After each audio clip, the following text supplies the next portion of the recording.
Já, sæl og blessuð og velkomin í þessa yfirferð fyrir lokapróf í Saga 1036 og þar sem þetta bara fyrir lokaprófið þá förum við ekki yfir efnið sem við fórum með í lotuprófinu.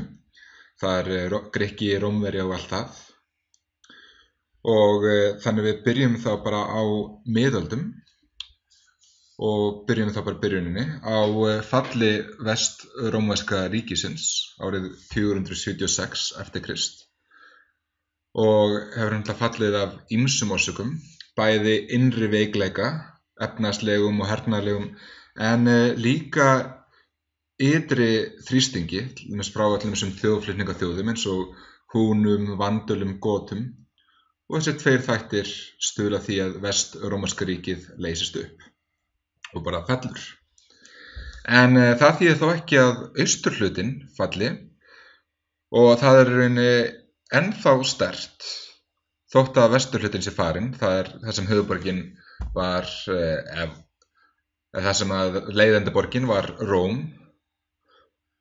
og höfuðborg austrómverska ríkisins var Konstantínópel, það sem núna er Istanbúl á mörkum Evrópu og Asíu. Og merkasti keisari austrómverska ríkisins var hann Justinianus á 7. öld eftir Krist og hans markmið var sem sagt að endurheimta vesturhluta líka, bæta honum við vestrómverska ríkið og hann tókst það hluta og var með mjög aggressíva útþenslustefnu og tekst að leggja undir sig meðal annars nánast alla Ítalíu og stækka við landsvæði sitt í Norður-Afríku. En það sem hann er kannski frægastu fyrir, eða fyrir utan kirkjunni sín í Hagia Sophia, hvað merkasta byggingaafrek miðalda, sem stórkostlega kirkja sem núna er orðin safn og var enn þann dag í dag í Istanbúl. Það frægasta fyrir utan það er þessi lagabálkur hans, Corpus Juris Civilis, sem í rauninni bara einföldun á öllum þessum gömlu rómversku lagabálkum, sem náði alveg vel yfir 1000 ár aftur í tíman og var orðnir alveg allt of flóknir og margir bara voru að finna að stangast á við hvorn annan. Þannig að hann var bara að finna að skera þetta niður, einfalda þetta, kom með nýjan straumlínulagan lagabálk. Og þetta er hann lagabálkur hans Justíniusar sem hann er hvað einna frægastu fyrir. Og rómaréttur sem er kenndur enn þann dag í dag miðast einmitt ýmsu leyti við þennan lagabálk. En valdatími Justíniusar var kannski hápunktur austrómverska ríkisins því að á 7. öld kemur fram nýtt afl í þessum heimshluta fyrir botni Miðjarðarhafs og kemur dálítið óvæntir átt frá Arabíuskaganum. Þar höfðu búið ýmsir hirðingjar og þjóðflokkar sem almennt voru fjölgyðistrúar, en ungur kaupmaður að nafni Muhammed á að hafa fengið sýn frá Guði, á að tala við erkiengilinn Gabriel og stofnar þá ný trúarbrögð sem heita Íslam og grunnur þeirra náttúrulega í helgiriti þeirra Kóraninum. Og reyndar hugmyndir Muhammeds ná ekki miklu fylgi strax og hrakinn frá Mekka árið 622 og múslimar miða upp af tímatalsins við þann atburð. En hann fer til Medína þar sem hann nær betra fylgi og fær með stuðningsmenn og nær síðan að leggja undir sig Mekka og stóran hluta Arabíuskagans og nær að sameina Araba bak við sig og bak við þessi nýju eingyðis trúarbrögð þar sem þeir eru bara að dyrka einn Guð, Allah. Og þessi nýju trúarbrögð, eins og sagði, byggja á þessi trúarriti Kóraninum og hefur, má segja svona 5 stóðir, 5 grunnstóðir í Íslam, sem þá meðal annars að halda Ramadan, þeirra heilagasta mánuð heilagan, fasta frá sólarupprás til sólarlags og verður meðlast að gefa ölmusu til fátækra og fara í pílgrimsferð til Mekka að minnsta kosti einu sinni á ævinni og líka til dæmis biðja 5 sinnum á dag. Það var náttúrulega biðja í áttina til Mekka. Og þegar eftir að Múhameð deyr þá heldur þessi útþensla áfram og eftirmenn hans, þessi svokölluðu kalífar, halda áfram að þinna dveldið, en strax þá hefst skiptingin milli múslima og þeir skiptast í meirihlutann sem eru sunnítar og minnihlutahóp sem kallast sjítar eða sjíamúslimar. Og þessi skipting kemur til vegna deilna einmitt það hver eigi að vera eftirmaður Múhameðs.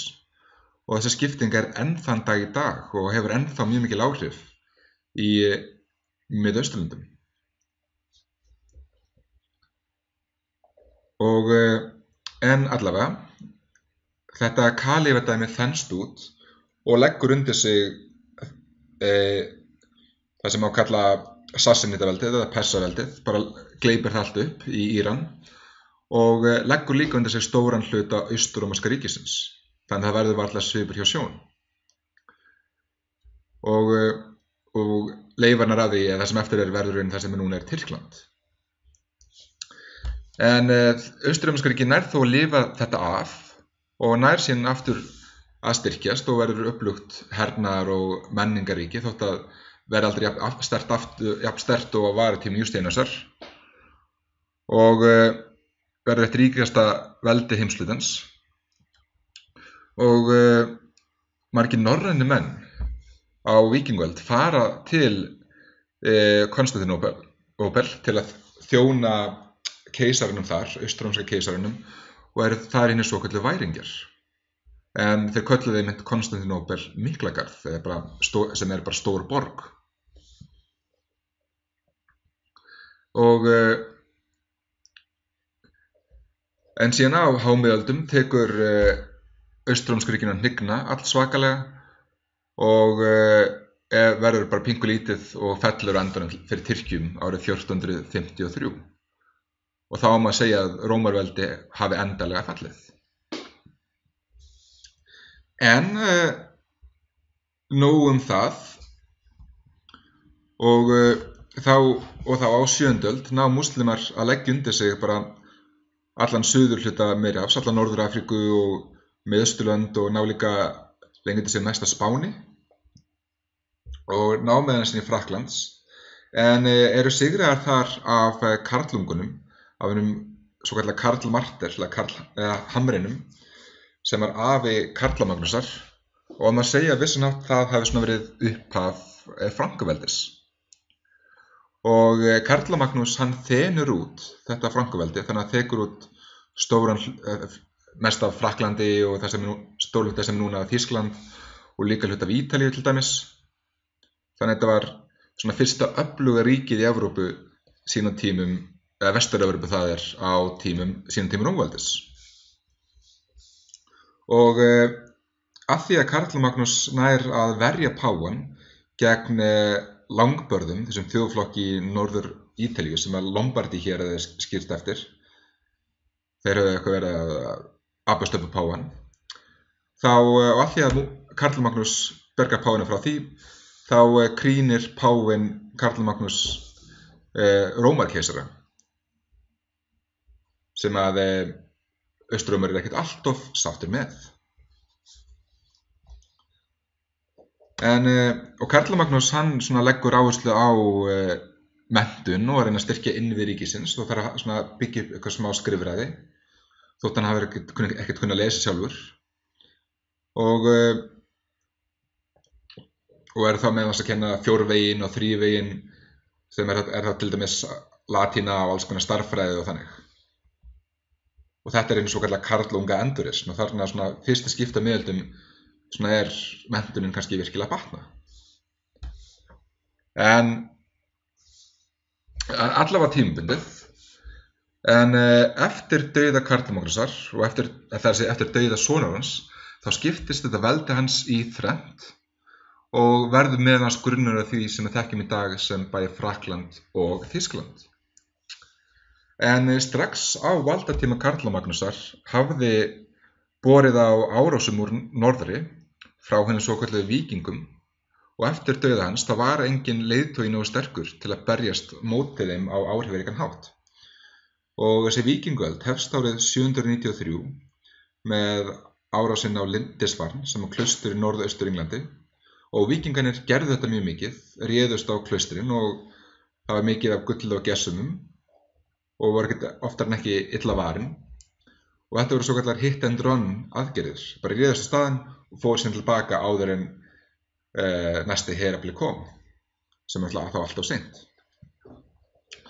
Og já, þeir náðu miklum árangur út af þessari taktík en líka út af þessari skipahönnun með þessi langskip sem eru frekar mjó og mjög grunn þannig gátu fara upp nánast allar ár í Evrópu. Þannig mjög fáir staðir í álfunni sem voru hólpnir fyrir þessum víkingaárásum. Og þeir sigla meðal annars niður ára Rússlands og niður í Svartahaf og sigla þaðan til Konstantinópel og sigla líka ráðast á mikið af England og Norður-Frakkland og stofna ríki í Englandi til Danalögin og líka ríki í Normandí, þar svokallaðir Normannar sem að síðan ná andanum að leggja undir sig allt England árið 1066 undir forystu Vilhjálms Bastarður sem var síðasta árangursríka innrásin inni í England. Og víkingarnir eru líka að ráðast á Írland til dæmis og þeir líka stofna borgir, þeir eru ekki bara rænir upplega, þeir eru líka í verslun og viðskiptum og stofna þar til þess Dublin og austri stofnar til þess borgir eins og Kænugarð og Novograd.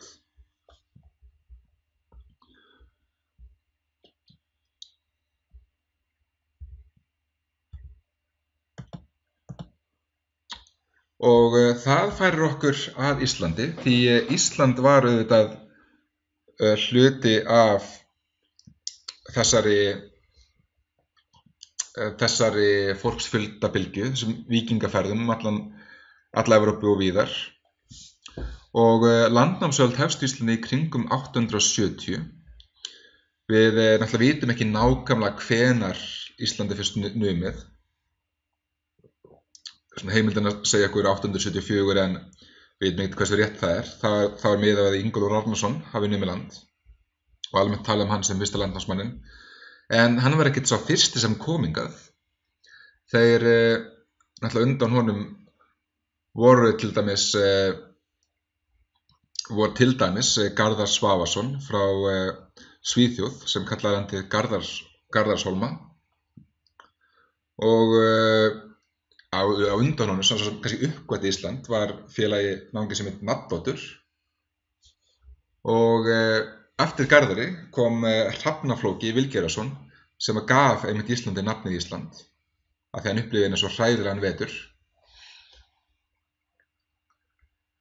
Og svo voru líka þessir írsku munkar, þessir einsötumenn sem kallast papar sem kom hingað líka á undan Ingólfi en við vitum ekki alveg hvað varð þá, það er bara ráðgáta. En allavega, Ingólfur er almennt talinn fyrsti landnámsmaðurinn þegar hann var svo fyrsti til að nema hérna land og haldast hérna og nam endanum land þar sem núna er miðbær Reykjavíkur eða Kvosin. Og næstu 60 árin er eins og kallar landnámsöld þegar verið að nema allt landið og flestir kom frá Noregi en líka víðar að frá norrænum nýlendum til Bretlandseyjum og þannig höfum líka sterkan keltneskan arf, bæði menningarlega og genetískt. Þannig við líka komin af fólki frá Bretlandseyjum, hvort sem komin sem þrælar eða líka einhverjir sem landnámsmenn. En árið 930 er landnámsöld lokið og þá er ákveðið að þurfi að hafa lög fyrir allt þetta fólk, hafa sömu lögin og þá segir sagan okkur að náungi sem heit Úlfljótur hafi sótt lög til Noregs, svokölluð Gulaþingslög og kom með þau og með þeim hafi verið stofnað Alþingi og Úlfljótur var síðan fyrsti lögsögumaðurinn, eða svo segir sagan. Og þá hefst svokölluð þjóðveldisöld sem að varir fram til 1262 til 4 og það þegar Ísland stjórnar sig sjálft er í rauninni sjálfstætt ríki með alþingi og það ekkert framkvæmdavald, engin konungur eða neitt, bara alþingi, en þetta samt ekki lýðræði eins og við þekkjum í dag, heldur var þetta svona foringjaveldi eða ættarveldi, þar sem að goðarnir, þessi 39 goðar ráða á alþingi og hafa með sér þingmenn, komum þá með sér til alþingis, en þingmenn máttu skipta goða, þeir gátu gert það, en þannig höfðu vist frelsi til þess, en þannig gat líka verið hættulegt að abbast upp á goðaninn, að abbast upp einhverju valdamestu mann landsins. Þannig þurftur að íhuga það vel. Og þeir sem koma hingað til Íslands eru bara nánstallir, eru heiðnir menn, eru ásatrúar, dýrka guði eins og Óðinn, Þór, Loka, Freyju, Frigg og svo framvegis. Og en síðan verða kristni menn alltaf fleiri og fleiri og fleiri og orðinn stór hluti af þjóðinni. Þannig að mikil átök þar á milli þessar tveggja flokka, kristin og heiðina, og það stefnir allt í að verja jafnvel borgarastyrjöld. Og til að koma í veg fyrir það má segja að málið hafi verið sett í gerðardóm og lögsögumaður Alþingis, sem svona eini kjörni embættismaður Alþingis, Þorgeir Ljósveinn hinn goði, sem sá þá að setja svona lesa upp lögin og halda þingið. Hann var fenginn til að ákveða hvort erum áfram heiðin eða erum kristin. Og þá hann hafa lagst undir feld meðan hann ákvað þetta. Og maður myndi ætla að hann myndi ákveða erum áfram heiðina, því hann var sjálfur heiðimaður, en hann komst þær ákvörðun að við skildum öll vera kristin. Og það kannski ýmsar ástæður þar að baki. Það meðal að því að Noregskonungurinn var með íslenska höfðingi sinni í gíslingu, hann var sjálfur alveg harð kristinn og bara hótaði að drepa Íslendingana ef við myndum ekki snúast, og ýmsar óttuðust líka að myndi jafnvel bara ráðast inn í landið til að neyða okkur til að vera kristinn.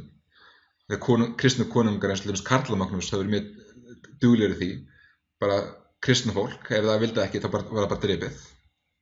Þannig að þetta var svona, væga sagt ákafa samt trúboð, þótt annað trúboð var líka oft stundum með friðsömu aðferðum. En og svo var líka það að kristnumenn voru bara mest all Evrópa var að vera kristin, og kristnumenn vildi ekki stunda viðskipti við heiðingja, eins og það kölluðu það, heiðnamenn. Þannig að þetta slæmt fyrir viðskiptin. Og svo var þetta líka spurningin bara hvort að kristnumenn sá að það var að breytast, eða heiðnamenn sá að það var að breytast, að allir voru að vera kristnir, að það var kannski bara spurning tíma. Þannig að þetta var kannski bara besta leiðin til að koma í veg fyrir borgarastríð. Og það kannski auðveldir að fyrir heiðnamenn að vera kristnir heldur en öfugt, af því að heiðnamenn eru fjölgyðistrúar. Og svona til að byrja með, kannski bara taka upp Krist eða Guð sem einn Guð til viðbótar, meðan þetta svona þróast í það, kannski með kynslóðunum og árunum að verða almennilega kristnir. Þannig að til að byrja með er ekkert allir Íslendingar alveg strax kristnir, en svona, kannski svona blendingur af sem tveimur trúarbrögðum. En það eru vissar undantekningar við sem heiðnir menn megi áfram gera, eða svona megi áfram gera þóttu sem kristinn. Til dæmis það að þeir megi að borða hrossakjöt, sem þótti algjörlega heiðið, og líka blóta gömlu guðina í leyni. Það er blóta, það að bara svona helgiathöfn, blót, og líka það mætti stunda útburð. Það ef það varst fátæk fjölskylda eða einstæða móðir eða eitthvað, það hefur ekki efni á því að alveg barnið þitt, þá máttur bara bera út og skilja eftir til deyja. En já, það var allir Íslendingar orðnir kristnir, og árið 1056 fáum við fyrsta biskupinn okkar, Ísleif Gissurarson, sem að verið biskup á Skálholti, og það er eini biskupsstólinn til að byrja með, en síðan í byrjun 12. aldar fáum við annan biskupsstól fyrir Norðurland, sem er fjölmennasti fjórðungurinn, og það er á Hólum í Hjaltdal. Þannig að þá komir 2 biskupar, einn í norðri og einn í suðri, og það er þannig alveg fram til loka 18. aldar. og fyrsti Hólabiskup Jón Ögmundsson sem má alveg segja að sé einhver leiðarlegasti maður Íslandssögunnar. Hann var mjög á móti dansi, reyndi að banna vikivakan og alltaf svona með þjóðdansa, þótt það hafi ekki alveg gengið hjá honum. Og það er líka gæðin sem að bera ábyrgð á því að dagarinn okkar heita ekki lengur tísdagur eða óðinsdagur, heldur miðvikudagur, fimmtudagur og föstudagur og allt það. Þannig hann breytti sér í svona þessir hlutlausari og kristilegri nöfn. En síðan seinni hluta 12. aldar komið á 10. sem þessi kirkjuskattur sem að kirkjan fær og er svona skipt í nokkur hluta og fer til kirkjustaðana, það er bara kallað staðir, bæði það sem kirkjur eru og svona. En þetta leiðir til mikilla deilna vegna þess að bara margir höfðingjar, valdamiklir höfðingjar, líka prestar og þiggja 10 frá stöðunum sínum sem eiga. En kirkjan ekki alltaf ánægð með það að þessi kirkjuskattur sé bara til höfðingjana, heldur eigi að fara til kirkjunar. Og þetta leiðir til svokallara staðamála, deilna þessa kirkjustaði, til dæmis milli Þorláks Helga og höfðingjans Jóns Ögmundssonar, og síðan eru líka staðamála aftur seinna á 13. öld. Og þetta endar með því að þessi staðamál í 2 aldir og frekar flókið og langdregið mál, en bara svona stuttumáli kirkjan fær flest sem hún vill. Þannig að svona má segja að kirkjan eiginlega vinnur og höfðingjarnir tapa. Þótt náttúrulega heildari myndir síðan flokknir það, þá er þetta svona, þá er einfald útgáfa þannig. Og þá líka deilur milli höfðingja og biskupa dómsvald yfir kirkjunumönnum, til dæmis Guðmundur góði, Hólabiskup, hann vildi að kirkjan hefði bara dómsvald yfir prestum og þannig að prestur skuldaði pening eða framdi morð eða hvað eina, þá átti ekki veraldegi dómstóri dæman eða alþingi eitthvað, heldur til kirkjan dæman. Þeir ættu að dæma sinna eigin. Og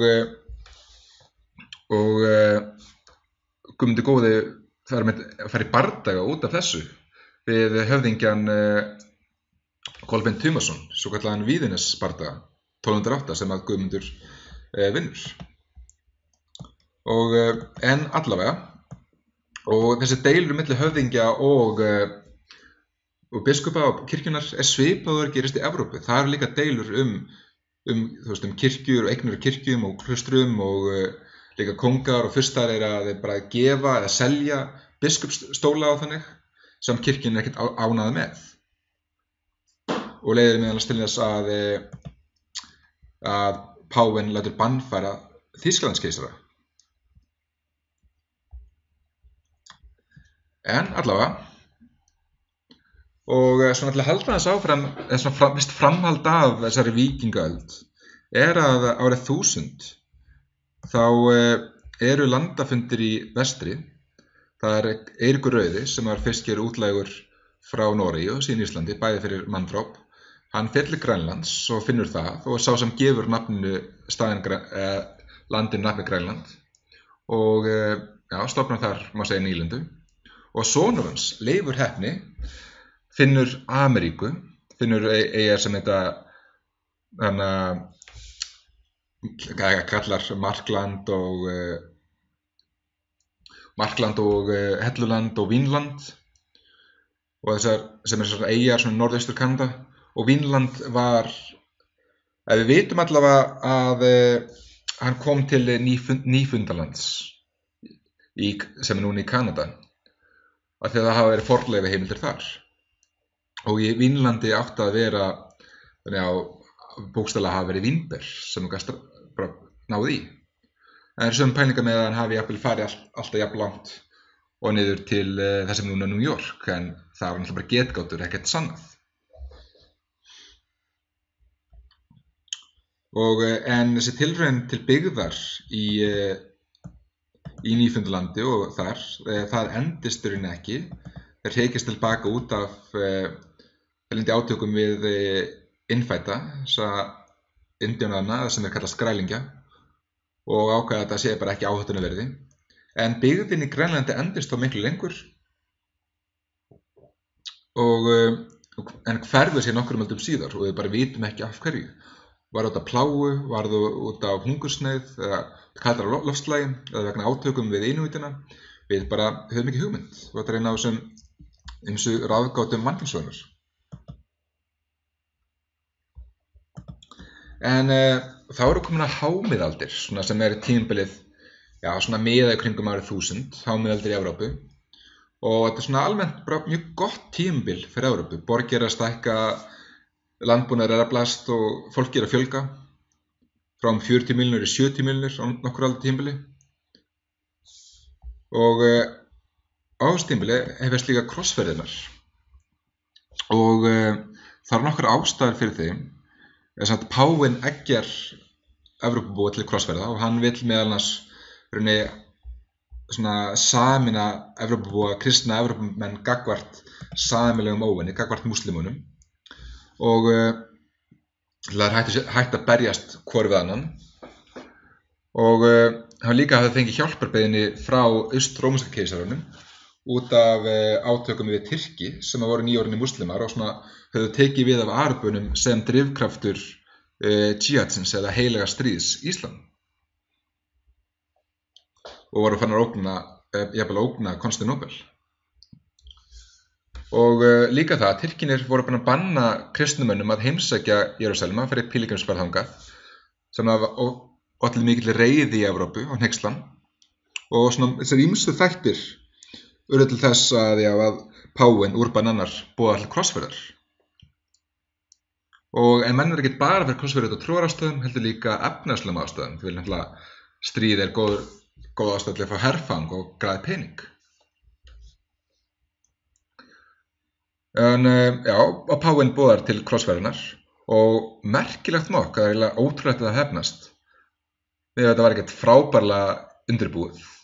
Það ná krossfararnir árið 1099 að leggja undir sig Jerúsalem og bara slátra nánast öllum íbúum borgarinnar og halda borginni næstu öldina. Og núna eru búin að stofna þessi krossfararíki í Palestínu og Jerúsalem og svæðinu kring. Og þarna voru að reyna að halda því við og stækka við það. Og farið sinni aðra krossferðina sem bara eitt stórt klúður, misheppnast algjörlega. Og svo það eftir að Tyrkir undir forystu Saladíns ná aftur Jerúsalem 1187, þá hefst þriðja krossferðin sem kannski frægastur á kristinhliðinni þar er Ríkharður Ljónshjarta, Englandskonungur, sem berst gegn Saladín í Palestínu og vinnur marga frækna hersigra en nær þó ekki Jerúsalem. Og engin krossferðin nær að endurtaka árangur þeirra fyrstu. Og það eru nokkrar krossferðir í viðbót, það eru 7 alls í heildina. Það er að meðal, svo í þeirri 4. þá ákveður bara ráðast á Konstantínópel, sem er kristin borg og það er verið endalok Aust-rómverska ríkisins sem stórveldis. Og þessar krossferðir gangi ekki rosalega vel. Það á ekki síst barnakrossferðin sem þetta er bara bókstaflega einhverjir krakkar, 20.000 krakka frá Þýskalandi sem ætla að fara í heila krossferð. En í staðinn eru svikin og seldi þrældóm til Egyptalands. En þessar krossferðir höfðu mjög jákvæð efnisleg áhrif á Evrópu. Það tengist við Miðausturlönd, sjóleiðina, og hefst mikill innflutningur þaðan á kryddi og ýmsum vörum og Evrópubúar verða algjörlega óðir í krydd fyrir matinn sinn. Og þannig að bara verslun eykst og verslunarborgir eins og Feneyjar og Genúa verða mjög öflugar. Og borginar eru að stækka og fólk er að færast úr borgum, færast frá bóndabæjum, frá sveitinni yfir í borgir og fara að vera borgarar. Þannig að borgarastéttar, kaupmenn og iðnaðarmenn fara að vera öflugri og fara að styðja á bak við konunginn gagnvart aðlunum. Þannig að konungsvaldið fer líka eflast samþætt borgarunum. Því að aðallinn hann alltaf byggði auðsinn og vald á sveitinni og vildi ekkert sjá fólk flýja í borginnar. En kirkjan líka eflast. Páfinn vill ekki bara vera andlegur leiðtogi, hann vill líka hafa veraldlegt vald og hann að styrkjast. Og klaustrum líka að fjölga, bæði munka og nunnuklaustrum. Og þannig að munkarnir eiga að iðja og biðja og eiga að lifa í fátækt og skírlífi. Og það sama ferðandur gilda og prestarnir líka, þeir eru líka að vera skírlífir. Svona til að halda auðnum og löndum innan kirkjunnar svo að það erfist ekki. Og náttúrulega þessi klaustur eru menningarsetur, þau eru með reistur bókasöfn og skrifa bækur og líka, maður segja líka að það var viss hostel, þeir eru svona pílegrim og ferðalanga. Og á hámiðöldum líka þessir háskólar farið að stofnaðir, hvað sem í Bologna, Cambridge, Oxford, Sorbonne. Þessi háskólar sem eru ennþá til í dag, þeir eru stofnaðir á þessum tíma, þannig að menntun virkilega farin að eflast og er hann ennþá stofnunarvættari en hann var á tímum Karla Magnúsar. Og þá eru áfram í hámiðöldum og já, bara áfram með konungsvaldið fer að eflast. Og þetta er svona þróun sem við kannski að sjá áfram og það er hámarki með einveldinu en meira það síðar. Og þá eru líka á hámiðöldum fyrir líka koma fram lénskerfið. Og þá er þannig að fólk er í lénskerfinu þá sagt er konungurinn á toppi píramídans og hann er lénsherra aðalsmannana og aðalsmaðurinn er þá kannski lénsherra riddarans og riddarinn er þá lénsmaður hans. Og neðstir í píramídunum eru bændurnir. Þeir eru þá lénsmenn aðalsmannsins eða eitthvað þannig. Þannig það er alltaf, þannig að konungur er lénsherra aðalsmannsins, aðalsmaðurinn er lénsmaður konungsins og sama gildir með valdajafnvægið milli aðalsmanns og bónda. Og fólk og bændur, líka oft ríkir er almennt bundið við landið, þannig að þeir hafa ekki mikið ferðafrelsi og minnir ýmsleita á þrældóm.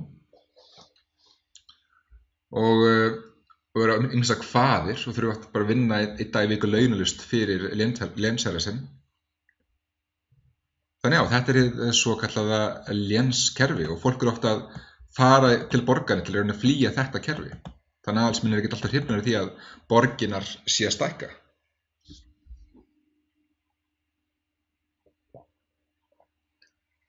En eins og segja, það var ekkert bara fátækt fólk sem var lénsmenn, heldur gæstu líka verið, þarna mjög ríkur bóndi, en gæst samt á samtíma verið bundinn við landið, sem já, ekki alveg, kannski það sama alveg eins og fólk hugsar þetta kerfi. En undirtekningin við eflingu konungsvalds er England og árið 1215 er Jóhann Landlausi, yngri bróðir Ríkharðs Lundsersta og Jóhann er þá hann konungur. Hann var algjörlega vonlaus konungur, veit ekkert hvað hann að gera og bara aðalsmenn eru mjög óánægðir með hann og neyðan til þess að skrifa undir Magna Carta sem er takmarkarvald konungs. Hann getur ekki dæmt menn í fangilsi eða annað bara þeim villa, heldur verið dæmdir af jafningu sínum. Og þetta er líka tryggja það að aðallinn og aðrir þeir fara með fjárlagavald. Þannig getur ekki bara eitt öllu sem hann vill. Og þetta er má segja vissulega upphaf enska þingsins. Sem þetta Magna Carta áttur að vera mjög mikilvægt og hefur svona kannski grunnurinn að þessu vestræna lýðræði. Þótt náttúrulega þetta er ekki lýðræði eins og við myndum þekkja í dag. En þá með Sturlungaöld á Íslandi, og þetta náttúrulega tengist inn á eflingu konungsvalds, þegar Noregskonungur var pínu að etja íslensku höfðingjunum hver á móti öðrum og var að gera það á hirðmunum sínum og allir vildu þjóna honum og þjónkast á Noregskonungi. Og það sem hefur verið að gerast í Íslandi er að goðorðin hefur verið að færast á færri og færri hendur, þegar núna eru bara fáeinar öflugar valdættir á Íslandi sem ráða nánast öllu. Og það eru 3 ættir sem við þurfum að þekkja. Það Sturlungar sem er aðalega á Vesturlandi, Haukdælir á Suðurlandi og Ásbyrningar og alltaf miðstöð þeirra er í Norðvesturlandi eða Skagafirði. og hápunktar þessar Sturlungaaldar, þetta borgarastríðs, Örlygsstaðabardagi, þar sem að þarna Ásbyrningar og Haukdalir sigra Sturlunga og á meðan Snorri Sturluson var ekki með Sturlungum í því, það var smá svona deilu, svona innbyrðisrígur milli Sturlungana líka, þá var hann samt líka andstæðingur Haukdala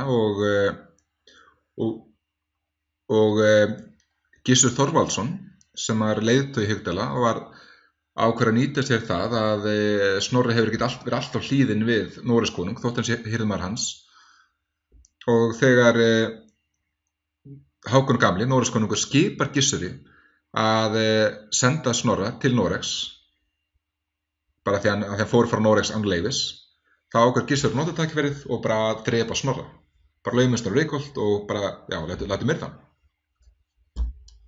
Þannig það eru endalok Snorra Sturlusonar, en áfram halda þó átökin og Sturlungar ná aftur vopni sínum á vissu leyti, en síðan 1253 ákveðið að reyna að koma sætt milli Sturlunga og Haukdala með hjónabandi þar á milli til tengifjölskyldunar. Hjónabandi er náttúrulega besta leiðin til að stofna bandalög, en þeir geta allir sáttu með þetta og það ráðast á brúðkaupið þess að þeirra klárast og reynt að brenna Gissur og félaga hans inni. En það vill svo til að sá eini sem lifir þetta af einmitt Gissur Þorvaldsson, og það einmitt málið, þannig að hann lifir þetta af en konan hans og synir brenna öll inni, og hann hefnir sig grímmilega á þeim sem hann nær til, sem báru ábyrgð á þessu. Og síðan árið 1262-4 næst að láta alla hluti Íslands samþykkja gamla sáttmála sem gerir Ísland að skattlandi Noregskonungs, við borgum skatt og sörjum hollustu, á móti því að hann tryggir friðinn og á að tryggja 6 skip á ári bara fyrir verslunina, bæði innflutning og útflutning og flutning af fólki. Og Gissur Þorvaldsson verður æðsta embættismaður konungs á Íslandi og verður jarl, en þó eini Íslendingur sem gegnir því embætti, og þetta jarlsembætti skiptir ekki það miklu máli fyrir þetta próf. Þannig að já, það má segja að Gissur hafi unnið Sturlungaöld, en náttúrulega hefur verið kannski lítið súrsætt enda mista náttúrulega fjölskyldu sína í leiðinni. En hinn raunverulegi sigurvegari var Hákon gamli Noregskonungur, því hann eignast Ísland sem skattland, eða við borgum skatt, og tókst mjög vel að etja höfðingjunum gegn hvorum öðrum. Og hirðstjórar fara að verða æðstu embættismenn konungs á Íslandi, og það skrifað nýr lagabálkur sem eftir nokkur smá þrætur þá samþykktur lagabálkur sem heitir Jónsbók, sem verður grunnur bara íslenska lagabálksins og tekur við af gömlu lagabókinni Grágás, og þá eru komnir nýjir embættismenntitlar eins og lögmenn og sýslumenn og allt það. En síðan fer það að gerast að hirðstjórar fara að leigja Ísland af Noregskonungi, og ætla náttúrulega þá líka að nota að tekið verið að græða á Íslandi. Það ekki allir Íslendingar sáttir með það, og árið 1362 svokallaður Grundarbardagi, þar sem að hirðstjórinn bara drepinn af Íslendingum undir forystu Grundar Helgu, og eftir þetta hættir Noregskonungur að leigja Ísland út, en það hafði þessi tilraun ekkert enda allt og vel fyrir hirðstjórann. En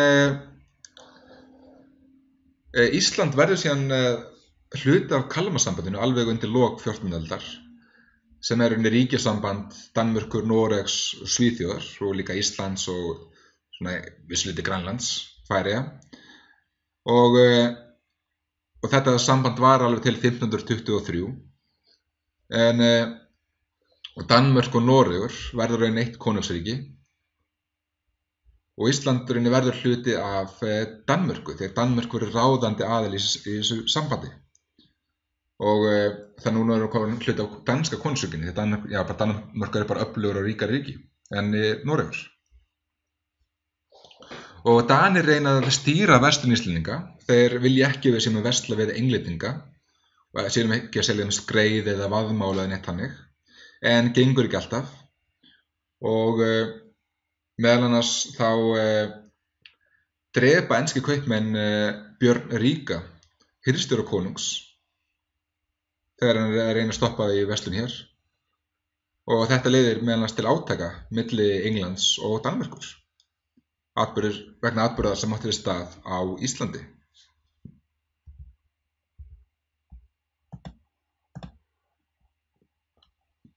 En þá eru komin í síðmiðaldir og bara nokkrir atburðir sem þurfum að þekkja þar. 100 ára stríðið milli Englands og Frakklands, sem er vegna deilna bara hver á réttin að frönsku krúnni, bæði enski konungurinn og þessu franski til að segja réttin þar á. Og Englendingum gengur betur til að byrja með, meðal annars út af þeir eru að nota bógamenn, sem er með langbóga, og til að öfluga bóga gagnvart riddarunum, sem er bara ekki neitt séns. Það er fransku riddarinn ekki neitt séns. Og virðist sem svo að Englendingar sé var sigur þetta.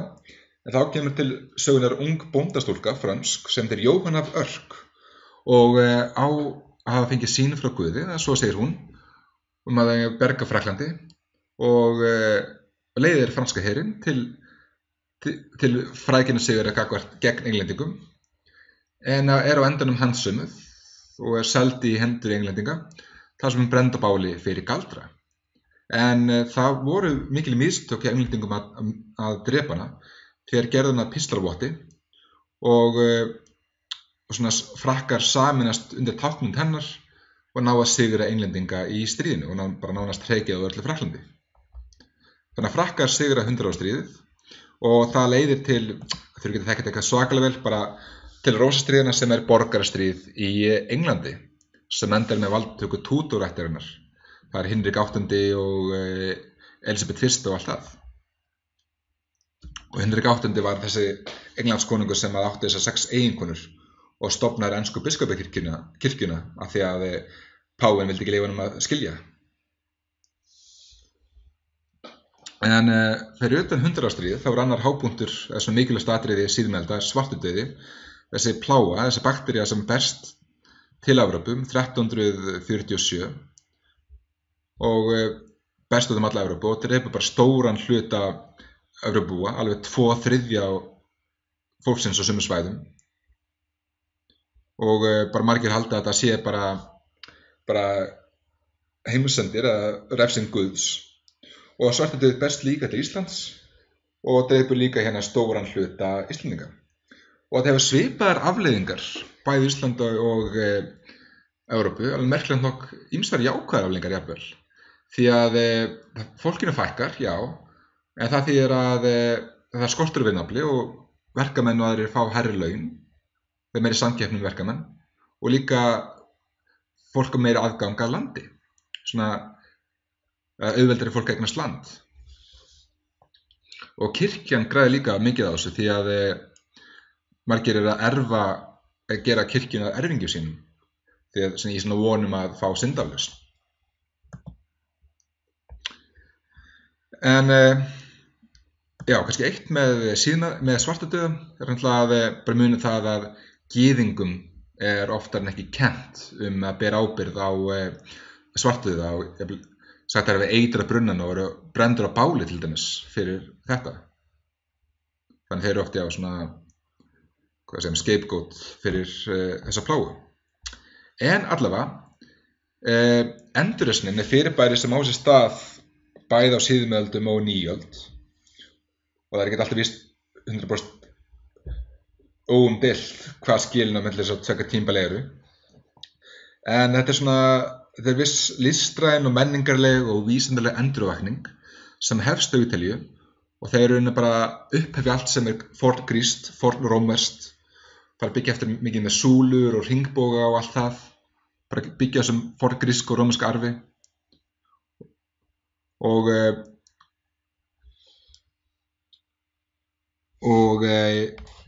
þá eru ríkar kaupmannafjölskyldur eins og Medici-ættin í Flórens sem styðja listamenn. Það eru listamenn eins og til dæmis eins og Michelangelo og Leonardo da Vinci sem bæði til dæmis málarar og höggmyndalistamenn mjög fjölhæfir, og da Vinci sérstaklega var líka læknavísindum og verkfræði, og þannig ýmsar miklar listrænar og menningarlega framfæri á þessum tíma. Og húmanismi svona þessi ráðandi stefna, menntastefna á þessum tíma, og þetta hafnar ekki kristni. Húmanistarnir eru oftar ekki kristnir, eins og dæmis hinn hollenski Erasmus frá Rotterdam, en þeir hafa allir svona veraldlega sýn á heiminn og svona gera manninn dálítið að miðpunktinum. Meira áherslu á þetta líf hér í staðinn fyrir lífið í himnaríki eða helviti. Og svona með húmanisminum koma ýmsir höfundar eins og til dæmis William Shakespeare, þessi fræga breska leikritaskáld. Þannig að arfleifð hans arfleiðis endurreisnarinnar og húmanismans.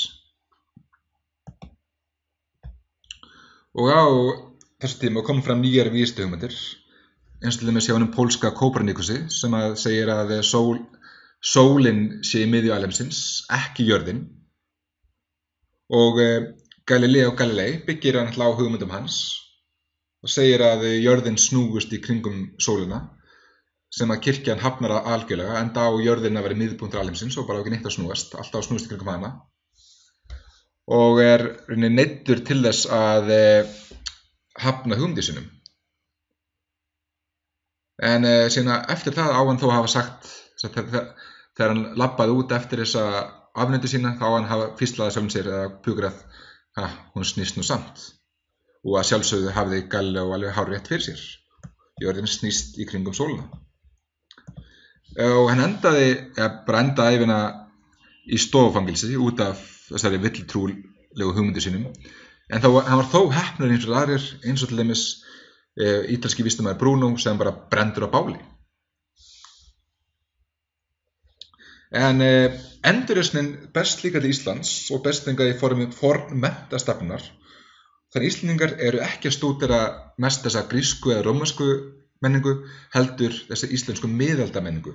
Það Íslendingasögunar, Konungabók, Snorra-Eddu og allt það sem eru að skrifa á miðöldum, á sérstaklega 13. öld. Og þá erum við komin á nýöld, og má alveg miða nýöld til dæmis við 1492 þegar Kólumbus uppgötar Ameríku, eða svona uppgötar henni ekkert, náttúrulega fyrsta Evrópubúinn sem kom þangað var að vitum að var yfir heppni, og fólk hafi komið þangað frá Síberíum fyrir 10.000 árum og sest þar, það Inúítar og Indíánar, en það er náttúrulega alveg stórmerkilegt það sem Kólumbus gerir, því að þegar hann finnur Ameríku aftur, þá leiðir það til mikils fólksflutnings til álfunnar og breytir allri álfunni og mannkynssögunni. Og já, Kólumbus, þessi ítalski sæfari, þannig af hálfu Spánarveldis, spænsku konungshjónanna, og þetta svona má segja upphaf Spánar sem stórveldis á 16. öld. En Kólumbus heldur þó alltaf að þetta sé ekki Ameríka, þetta sé ekki ný heimsálfa sem komið til, heldur sé þetta Asía sem hann ætlaði að fara til. Því hann ætlaði að finna sjóleiðina til Indlands, vesturleiðina. En svo sem uppgötaði fattaði að þetta var ný heimsálfa var sæfarinn Amerigo Vespucci, og þess vegna heitir Ameríka eftir honum. Og annar merkur landkunnur á þessu tímabili var Ferdinand Magellan, sem svo fyrsti sem að siglir hringinn í kringum heiminn, eða það leiðangurinn hans, því að Magellan lifir ferðina ekki af. En allavega, og Spánverjar sigra bæði Inka í Suður-Ameríku og Azteka í Mexíkó, eða sem núna í Mexíkó, og þetta verður hluti á stórveldi Spánverja, bæði þessi ríki, sem að þær vinna óhörrætt magn af gulli og silfri, og þetta gerir á Spánverja þarna á stórveldi Evrópu og heimsins á 16. öld þótti það hnigni sín á 17. öld og 18. og verða óðaverðbólga bráð. En kannski smá sem vantar hjá mér inn í þetta fattu núna náttúrulega að sjúkdómar sem Evrópubúar flytja með sér eins og bólusótt þurrka út mikið af indjánunum og fyrir vinna námugreftri og plantegrum þá flytja þeir þræla mest frá Afríku og þannig þetta upp á þessa þrælahalds og þessa þrælasölu og það hluti af þríhyrningsverslunni. Það þrælar eru fluttir frá Afríku, seldir til Ameríku, þar sem látnir vinna til dæmis með plantagrunn, til dæmis vinna tóbak og bómull og þannig bómullin og tóbaki flutt til Evrópu, þar sem unnið, til dæmis búið til föt úr bómullinni í textílverksmiðjum og þessar fullunni vörur síðan seldar til Afríku. Og svona, já, þannig að það fer svona vissan þríhyrning á milli þessara þriggja heimsálfa. En allavega, og þá líka með siðaskipti og sem já, viss angi húmanismans líka og upphafsmaður siðaskiptana Martin Luther. Hann var ekki svo fyrsti sem hefði mótmælt kaþólsku kirkjunni en hann var sá áhrifamesti og hann mótmælir aflátsbréfasölu kirkjunnar. Það hún að selja aflátsbréf fyrir syndaflausn til að koma til himnaríkis. Hann mótmælti þessu harðlega, sagði bara að Guðinn geti fyrirgefið syndir manns og mótmælir þar sem hann vill meina sér spilling kirkjunnar, lélegir og illa menntaðir prestar og þessi dýrlingadyrkun og allt það. Hann var svona einfalda kristnina aftur og fara svona back to basics, svona losna við allar flúr í kaþólskunni. Og hugmyndir hans breiðast mjög hratt út af því að Jóhann Gutenberg búinn að finna upp prentlistina í Evrópu og þannig að já, ýmsar hugmyndir eins og mótmælendatrú breiðist mjög hratt út. Og Luther neglir þessar 95 kenningar sínar á kirkjuhurð þar sem þetta mótmæla þessar spillingu og villu kaþólsku kirkjunnar. Og þetta hefur alveg ótrúlega mikil áhrif. Og víða í Evrópu, sérstaklega Norður-Evrópu, Norður-Þýskalandi og Skandinavíu kemst mótmælendatrú á. Og annar leiðtogi mótmælenda Calvin frá Sviss og hans angi svona dálítið af einkennist af forlaga hyggju. Það að náðarvals stefna. Það að ef þú ert ríkur, þá því að Guð vill á sér ríkur, að því lífið þetta bara fyrir fram ákveðið. Og ef þú ert fátækur, þá bara sjálfum það að kenna, það bara fyrir fram ákveðið. Og sumir vilja rekja þetta svona til upphafs kapitalismans, svona að það sé jafnvel gott að vera ríkur. Og þetta leiðir til mikill átaka milli mótmælenda og kaþólika og margir fyrstar og konungar nýta sér mótmælendatrúna til að auka auðsinn og vald því að í mótmælendatrú þá þjóðhöfðinginn æðstöðu kirkjunnar og eignast allar eignir hennar. Og en kaþólska kirkjan ákveður að snúa vörn í sókn með gagnsiðbótinni, ákveður til dæmis að bæta menntun presta og sjá til dæmis til þess að þeir ekki fullir í messum sem alveg kom fyrir og stofna líka jesúítahreyfinguna sem eru trúboðar og eru með skóla og spítala og allt það og þeir eru svona daldið að koma aftur siðferðislega boðskapnum aftur á hreint og fá fólk aftur til kirkjunnar og reyna að stoppa útbreiðslu mótmælendatrúarinnar. En hápunktur þessara átaka milli mótmælenda og kaþólika í 30. stríðinu sem mest í Þýskalandi og bara algjörlega blóðu átök að leggja marga bæi og sveitir í Þýskalandi bara í rúst og þið lýkur síðan 1648 og þá svona kannski má segja mörgum nútímaríki lagði grunnurinn að mörgum nútímaríkjum Evrópu og bara ákveðið að þjóðhöfðinginn í hverju ríki eigi að ráða trú þegna sinna. Og þessi síðaskipti líka staði í Íslandi. Það Jón Arason, síðasti kaþólski biskupinn hér á landi, hálshöggvinn 1550 fyrir andstöðu sína gagnvart siðaskiptunum, því að danski konungurinn var búinn að taka mótmælandi trú, þannig að við öll áttum að taka upp mótmælandi trú á sama skapi. En með aftöku hans, Jóns Arasonar, þá endaði þessi andstaða kaþólika og má segja að þetta verið upphaf þessari lúthersku þjóðkirkju sem við enn þann dag í dag. En þessi átök milli mótmælenda og kaþólika leiðir til mikillar taugaspennu og heiftar og móðursýki í Evrópu og menn fara sér nornir í öllum hornum og djöfulinn líka og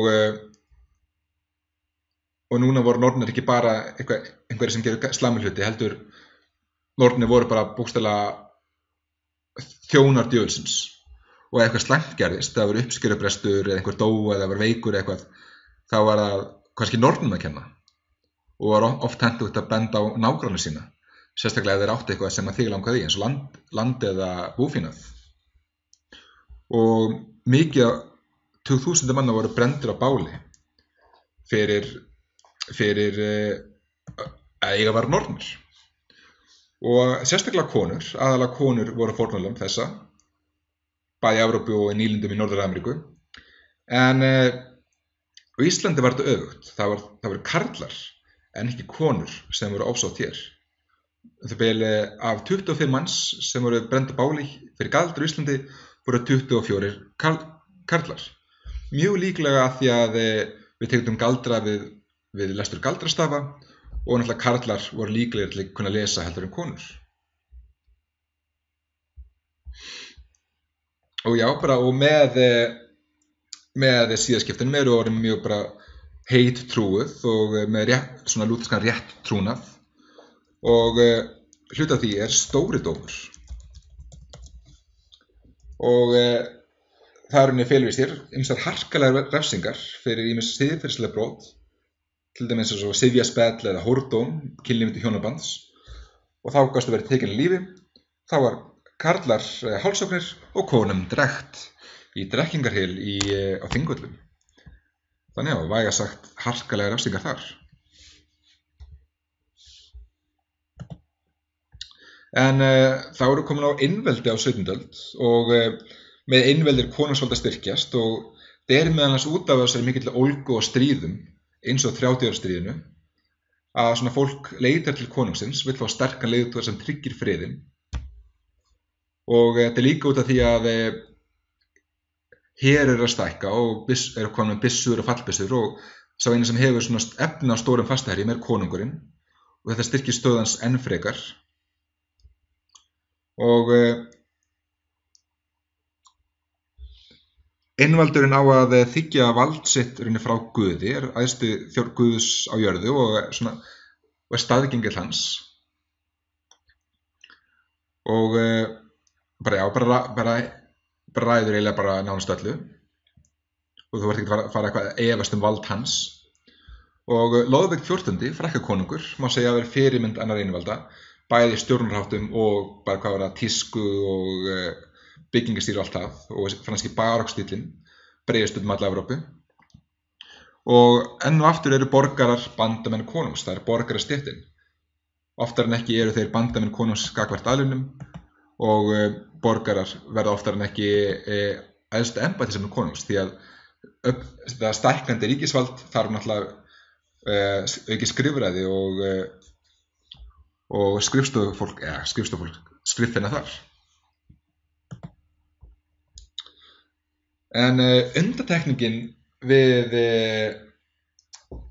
þarna ætla að vera veikins hérna, ekki beint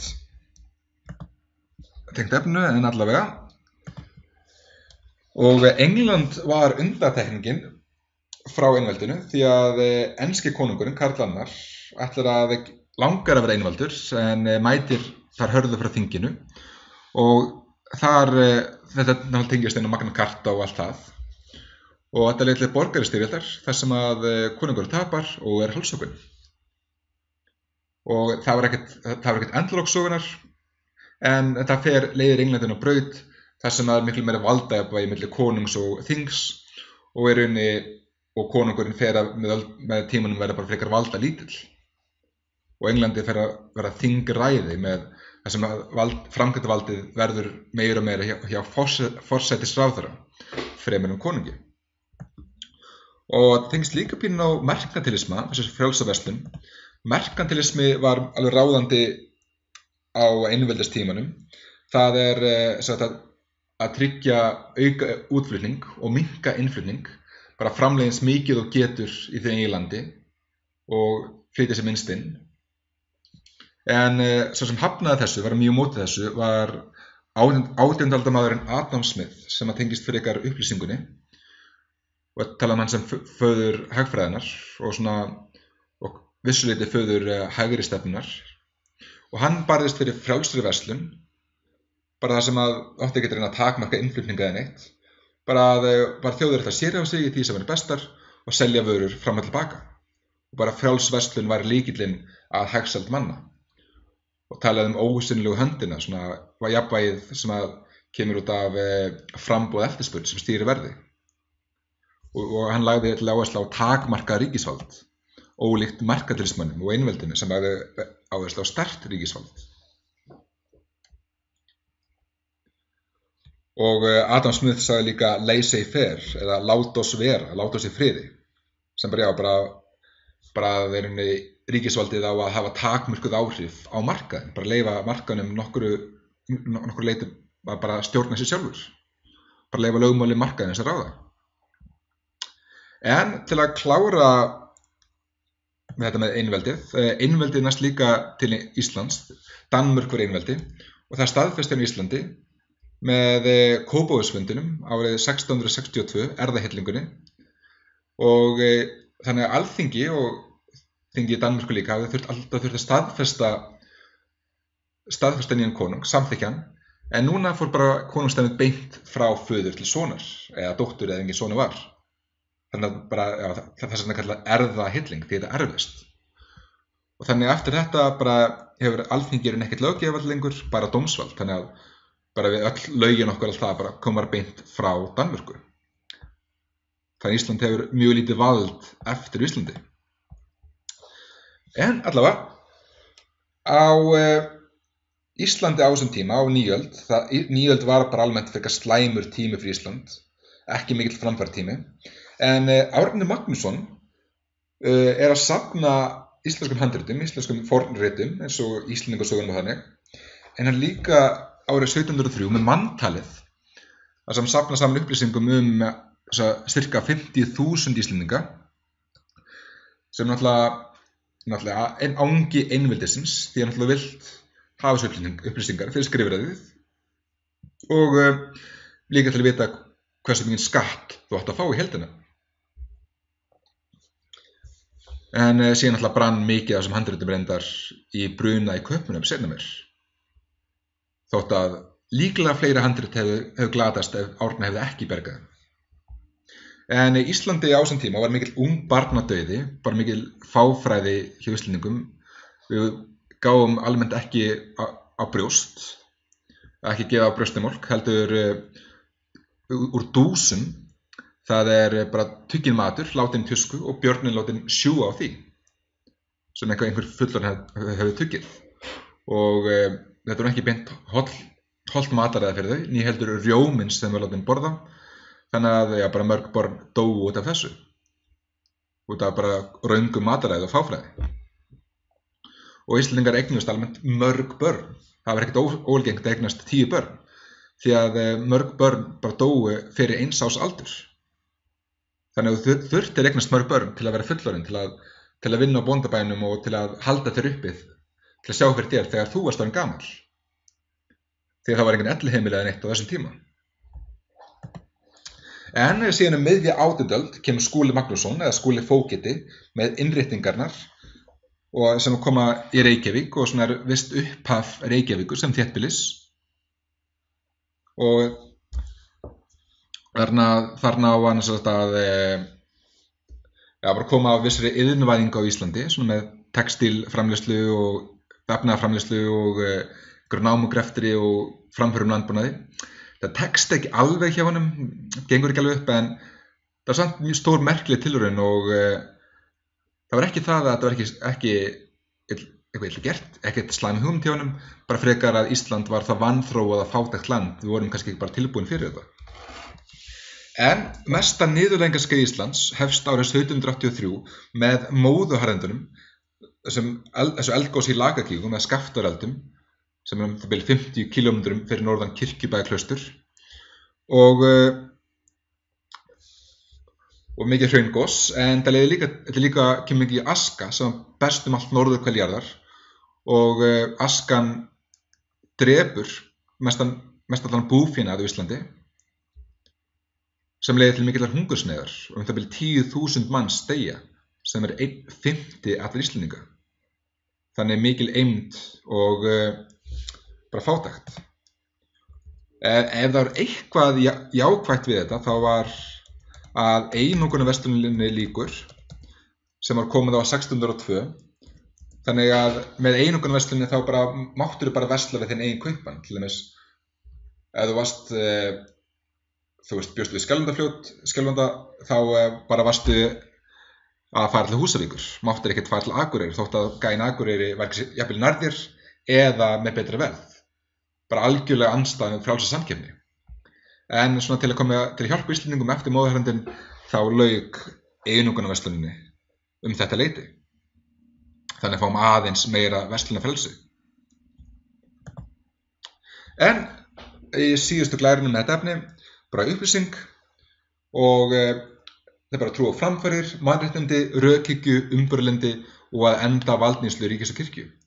Þannig þeir líka mótfallnir harkalegum refsingum eins og öllum pyntningum og þannig, og vilja málfrelsi og prentfrelsi, fjölmiðlafrelsi, trúfrelsi, þú fyrir að fá trúa hverju sem þú vilt. Og þetta ýmsu leyti svona andspyrna við einveldið. Og svona þessi fremstu upplýsingamennir eins og Voltaire og Rousseau og Montesquieu sem kom með hugmyndina þrískiptingu ríkisvalds. Það framkvæmdavald, löggjafarvald og dómsvald. Það framkvæmdavald til dæmis eins og forsætisráðherra, löggjafarvald væri Alþingi og dómsvald væri til dæmis Hæstiréttur. Og svona hólfa skipting ríkisvaldsins til að koma í veg fyrir of mikla spillingu og samþjöppun valds, sem var akkúrat það sem gerðist með einveldinu. En einvaldar verða líka fyrir áhrifin frá upplýsingunni, til dæmis eins og Katrín mikla í Rússlandi og þarna Friðrik mikli í Prússlandi, og þau vilja sagt ríkja með á hliðsjón upplýsingarna, svona kannski hafa aðeins meira frelsi fyrir þegnana og meiri umbætur, en þetta var oftar en ekki meiri orði en á borði. Og talandi Rússland, bara svona á þessum tíma, 17. öld, það eru 2 rússneskir valdhafar sem þau þurfa að þekkja. Það Pétur mikli sem reynir að nútíma veða Rússland, svona gera líkara Vesturlöndum, og svo það Katrín mikla sem eftir honum og svona þessi upplýsti einvaldur sem var ekkert þó mikið í því að gera það sem hún trúði á. En allavega, upplýsingin berst líka til Íslands, það var svona fyrst og fremst í formi hugmynda bættan landbúnað og svona landbúnað framfarir, til dæmis að rækta kartöflur, nýta landi betur. En Íslendingar ekkert alltaf móttækilegir fyrir þessum hugmyndum, hvað sem hugmyndir landbúnað eða stjórnsýslu eða mannréttindi, þegar bara segja við fátækt, lítið menntað og vanþróað land, og verðum það alveg fram á 20. öld. En Íslendingar samt alveg farnir að kunna lesa margir hverjir, því að við eigum að geta fara að lesa í Biblíunni fyrir fermingu, þannig að það alltaf þá eitthvað að batna þessu leyti. Þannig að hægt og rólega, samkvæmt hægt að kann að vera vissar framfarir í gangi á Íslandi, þótt að allt í allt hafi 18. öldin verið almennt bara mjög slæmur tími á Íslandi. En allavega, þetta var síðasta glæran þetta efni og bara, þetta var auðvitað ekki, eins og segi, tæmandi fyrir prófið, en þess vegna það helsta fyrir það. Bara vonandi að koma til einhverjum nótum, og ef Ryan Gosling trúar á okkur, þá að sjálfsögðu eigið þið að gera þetta.